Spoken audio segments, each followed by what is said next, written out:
നമസ്കാരം. ജനസേവ 2.0 യൂട്യൂബ് ചാനലിലേക്ക് ഏവർക്കും സ്വാഗതം.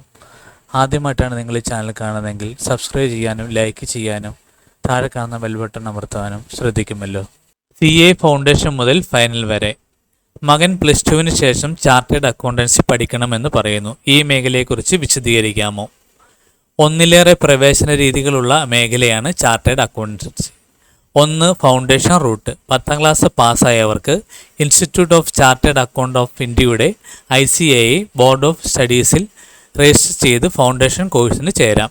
4 മാസത്തെ പഠനം പൂർത്തിയാക്കിയാൽ ഫൗണ്ടേഷൻ പരീക്ഷയ്ക്ക് രജിസ്റ്റർ ചെയ്യാം. ജൂണിലും ഡിസംബറിലും പരീക്ഷയുണ്ട്. ഇത് പാസ്സായി +2 യോഗ്യതയും നേടുന്നവർക്ക് പഠനത്തിൻ്റെ അടുത്ത ഘട്ടമായ ഇൻ്റർമീഡിയറ്റ് കോഴ്സിന് അപേക്ഷിക്കാം. 2. Direct entry route. കൊമേഴ്സിൽ 55% മാർക്കോടെയോ മറ്റേതെങ്കിലും വിഷയത്തിൽ 60% മാർക്കോടെയോ ബിരുദമോ PGയോ നേടുന്നവർക്ക് നേരിട്ട് ഇൻ്റർമീഡിയറ്റ് കോഴ്സിന് ചേരുകയുമാകാം. അവസാന വർഷ പരീക്ഷയ്ക്ക് തയ്യാറെടുക്കുന്നവർക്കും അപേക്ഷിക്കാം. ഇൻ്റർമീഡിയറ്റ് ഘട്ടം. ഇൻ്റർമീഡിയറ്റിൽ 2 ഗ്രൂപ്പുകളാണ് വിഷയങ്ങൾ ക്രമീകരിച്ചിരിക്കുന്നത്. 8 മാസത്തെ പഠനം പൂർത്തിയാക്കിയ ശേഷം 1-2 ഗ്രൂപ്പുകളായി പരീക്ഷ എഴുതാം.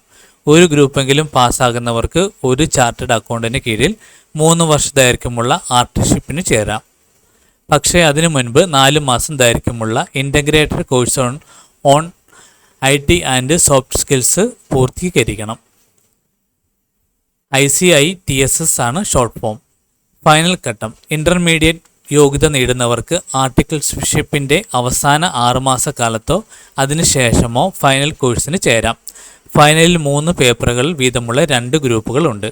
ഫൈനൽ പരീക്ഷ എഴുതുന്നതിന് മുൻപ് advanced course on IT and soft skills പഠനവും പൂർത്തിയാക്കണം. പരീക്ഷകളെല്ലാം വർഷത്തിൽ 2 പ്രാവശ്യമുണ്ട്. പഠനം ജോലി. ICAI നൽകുന്ന പഠന സാമഗ്രികളും ഓൺലൈൻ ക്ലാസ്സുകളും പ്രയോജനപ്പെടുത്താം. ഇൻസ്റ്റിറ്റ്യൂട്ട് ശാഖകളിലും ഇതിനു പുറമെ സ്വകാര്യ സ്ഥാപനങ്ങളിലും പരിശീലന ക്ലാസുകൾ ലഭ്യമാണ്. CA പഠനശേഷം CFA, FRI, ACCA, CPA, CS, CIA തുടങ്ങിയ പ്രൊഫഷണൽ യോഗ്യതകൾക്കും ശ്രമിക്കാവുന്നതാണ്. MBA, LLB, കൊമേഴ്സ്, മാനേജ്മെൻറ്റ് മേഖലകളിലെ ഗവേഷണം തുടങ്ങിയ സാധ്യതകളുമുണ്ട്. Banking, insurance, consultancy, financial services തുടങ്ങിയ വിവിധ മേഖലകളിൽ മികച്ച കരിയർ സാധ്യതകൾ ഉണ്ട്. ഈ കാര്യങ്ങൾ എല്ലാവരിലേക്കും ഷെയർ ചെയ്യുക. ഇത് എല്ലാവർക്കും ഉപകാരപ്പെടട്ടെ.